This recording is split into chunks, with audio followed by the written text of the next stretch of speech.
श्री स्वामी समर्थ माझ्या मैत्रिणींनो. तर आज आपण आपल्या व्हिडिओमध्ये पाहणार आहोत बटाटा आणि शाबूच्या वाफेवर बनवलेल्या पापड्या, म्हणजे अशा वाफवून घेऊन लाटून बनवलेल्या पापड्या. आपण आता बघूयात त्या कशा करायच्या. ते मी हे 2 दिवस केलेले आहेत. ते आहेत दुसऱ्या दिवशी केलेल्या आणि ही पहिल्या दिवशीचं केलेलं मी तुम्हाला दाखवलेलं आहे. पहिल्या दिवशी मी थोड्याच केल्या होत्या, दुसऱ्या दिवशी जास्त केल्या. पहिल्या दिवशी चांगली 1-1.5 किलो बटाटे घेतले होते आणि पाव किलोच्या निम्मा शाबू घेतला असेल. कोण कोण बटाट्याच्या पण करते, कोण शाबू पण घालते. तर बघूयात आपण आता कशा करायच्या ते. आता मी पहिल्यांदा हे बटाटे उकडून घेतलेले आहेत. 1.5 किलो असतील बटाटे. 1.5 किलो बटाटे मी कुकरमध्ये वाफवून घेतलेले आहेत. तर ती बटाटे बघा मी उकडलेली आपल्या पुरणाच्या चाळणीने चांगली अशी पुरणासारखी वाटून घेतलेली आहेत. खिसून घ्यायची नाही, ती अशी पुरणाच्या चाळणीनेच घ्यायची, म्हणजे पापड्या एकदम सुपेरियर होते. तर हा मी शाबू भाजून मिक्सरमधून काढून घेतलेला होता, अगोदरच करून ठेवला होता मी. हे मी शाबूचं बारीक केलेलं पण टाकलेलं आहे त्याच्यात. परत अशी लाल मिरची पण थोडीशी, जास्त बारीक नाही करायची. मीठ टाकून घ्यायचं आणि आता ते परत असं मिक्स करायचे. मीठ काय आपल्या अंदाजाप्रमाणेच टाकायचं. आता हे शाबूचं पीठ केलेलं आपण मिक्सरमध्ये असं गऱ्यासारखं होतं ते. आता हे चांगलं मिक्स करून हाताने घ्यायचं. मीठ बघायचं, कमी जास्त वाटलं तर थोडंसं टाकायचं आणखीन.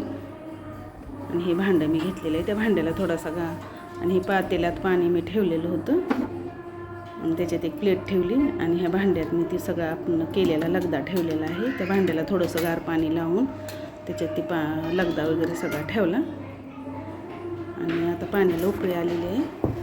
ती प्लेट मी ठेवली, त्याच्यात स्टँड बसत नव्हतं म्हणून बघा त्याच्यात ते ठेवलं. आता आपण हे 10 मिनिट चांगलं वाफवू द्यायचं ते ताट झाकून परत, म्हणजे त्याच्यात जो शाबू असतो ना असा मऊ होतो. कोण न वाफवता पण करते, पण वाफवून जर केल्या तर एकदम चांगल्या होतात परत. आता हे आपलं चांगला लगदा आपला वाफलेला आहे.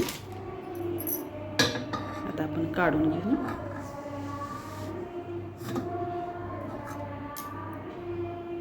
आता हे काढून घेतलेलं आहे आणि चांगला थंड झाल्यानंतर पापड्या घालायला घेऊयात आपण. आता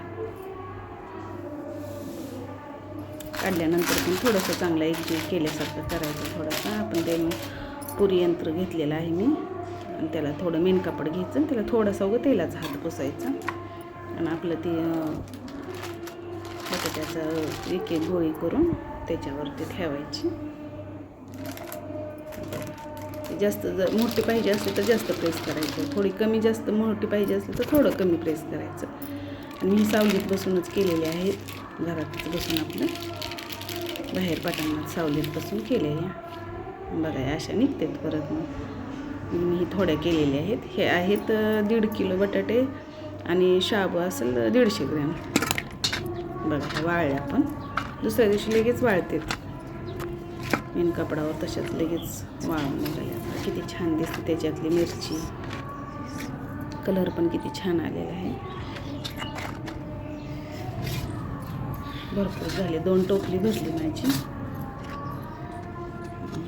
2 दिवस मी केले, दुसऱ्या दिवशीच्या मी दाखवलं नाही तुम्हाला.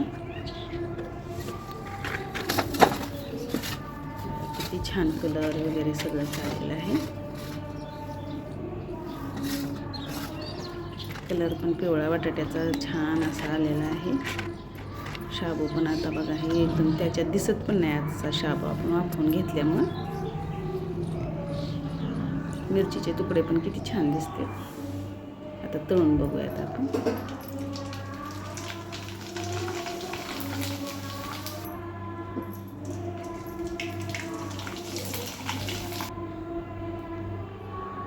किती छान झालेले आहेत असं ते. लाल वगैरे काही नाही झाले.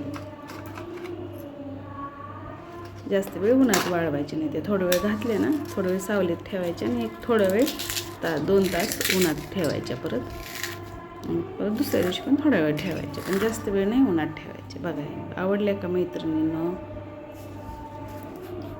थँक्यू.